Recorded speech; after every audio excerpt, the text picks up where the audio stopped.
রূপচাঁদ মাছের কালিয়া।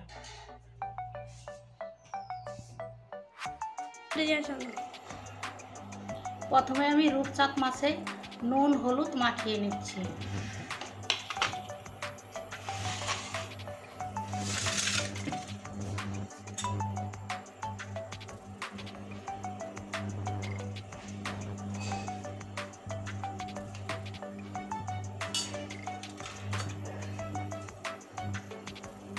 এখন আমি লঙ্কা গুঁড়ো দিয়ে দিচ্ছি।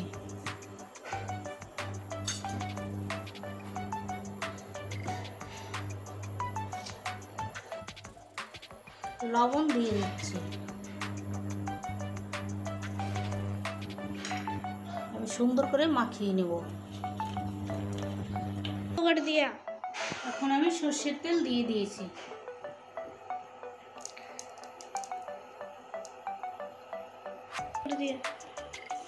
এই দেখুন মাছে আমি নুন হলুদ মাখিয়ে দিয়েছি। এখন আমি মাছ তেলে ছেড়ে দিচ্ছি।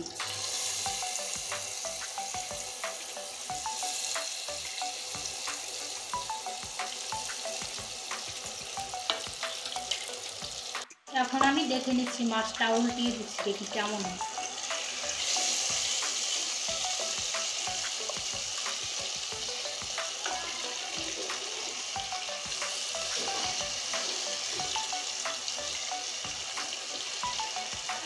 যখন আমি উল্টিয়ে নিয়েছি কত সুন্দর করে, আমি মাছগুলো লাল লাল করে ভেজে নিয়েছি। এখন আমি তুলে নিচ্ছি। দেখুন কত সুন্দর করে লাল করে ভেজেছি।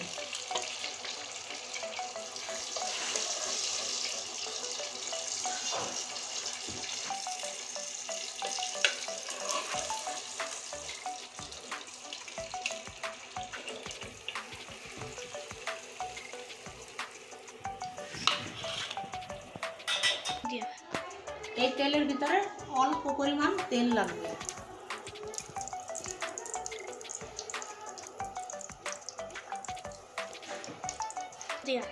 এখানে নিয়ে নিয়েছি 2টো শুকনো লঙ্কা, 1টা তেজপাতা আর 3টা এলাচ নিয়ে নিয়েছি।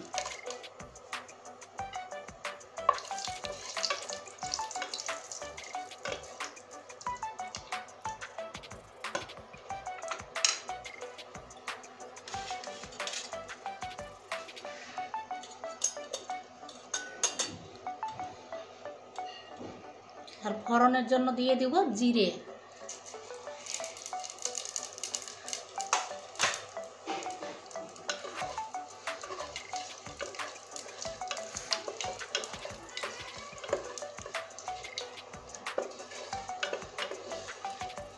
দেখুন ফোড়ন আমার হয়ে গেছে। আজকে মশলার ভিতরে নিয়ে নিয়েছি, এখানে আছে পেঁয়াজ বাটা, শুকনা লঙ্কা বাটা, গরম মশলা বাটা, আদা বাটা, রসুন বাটা। প্রথমে আমি পেঁয়াজ বাটা দিয়ে দিচ্ছি।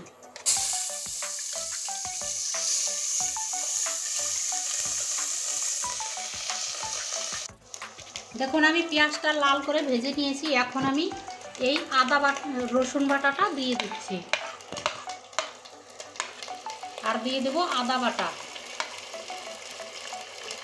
আর এই শুকনা লঙ্কা বাটাটা দিয়ে দিচ্ছি একসঙ্গে সব।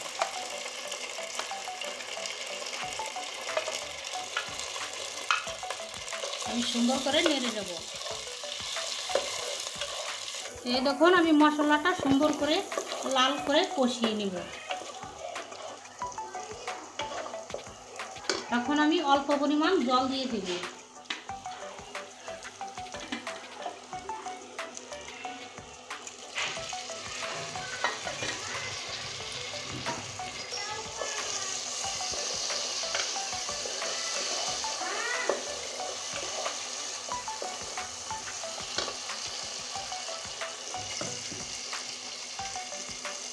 আমি পরিমাণ মতো লবণ দিয়ে দিচ্ছি।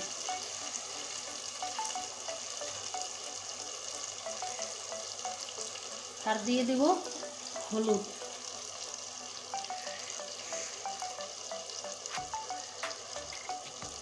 এক চামচের মতো হলুদ দিয়ে দিয়েছি।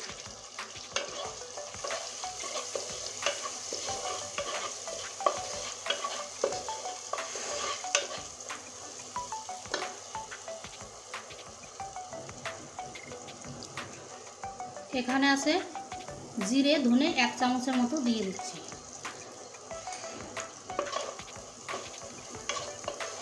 সুন্দর করে আর একটু কষিয়ে নেব।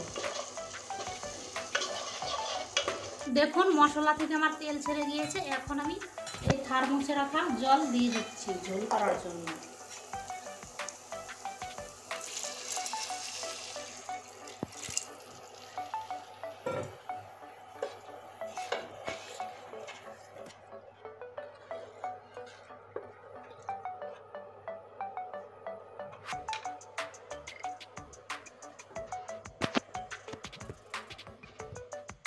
দেখুন মাছের ঝোলটা কত সুন্দর করে ফুটে গিয়েছে, দেখুন শুধু।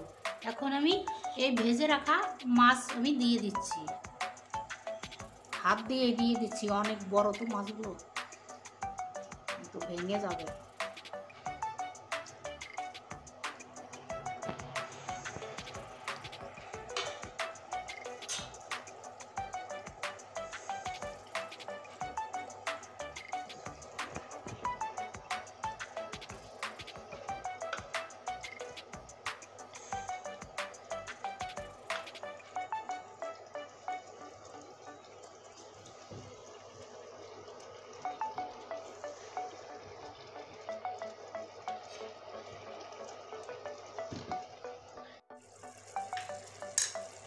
দেখুন আমার মাছের ঝোলটা এখন হয়ে গেছে।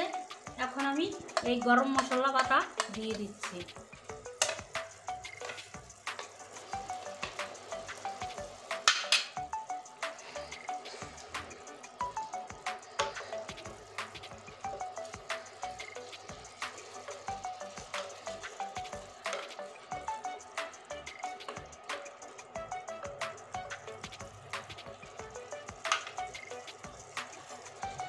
আর কুচানো ধনেপাতা উপর দিয়ে ছড়িয়ে দিচ্ছি।